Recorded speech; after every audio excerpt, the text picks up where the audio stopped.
Hello，大家好，呢度係 CGC 嘅 channel。今日繼續玩呢個 Minecraft 嘅重返系列。今日我哋嚟掘礦，今日集中嚟掘鑽石同埋一啲鐵，咁就揾咗一啲資料啦。1.21版本嘅鐵礦係集中喺高度232格，而鑽石係集中喺高度-59格。咁就掘咗鐵礦先啦。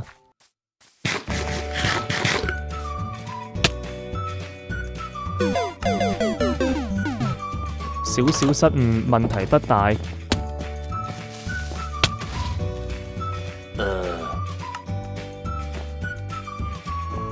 少少失誤，少少失誤。咁先嚟分享今日嘅小知識啦。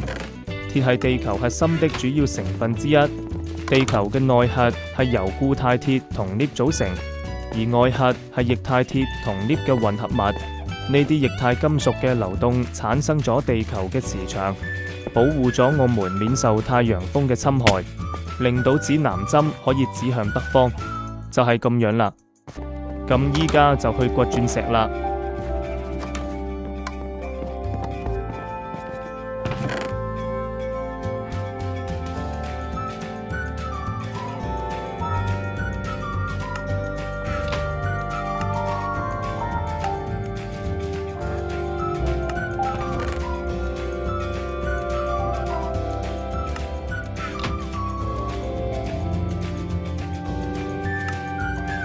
又嚟到小知識分享時間。鑽石係地球上最硬嘅天然物質，但佢哋其實係由純碳組成嘅。當碳喺極高嘅壓力同溫度嘅條件下，就會結晶形成鑽石。不過過程需要10億到30億年。好，完。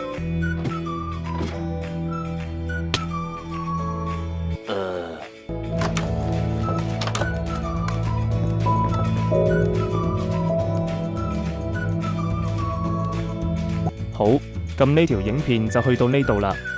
希望大家可以訂閱、俾 like 同埋留言，俾啲建議我呢個新人。多謝大家，拜拜。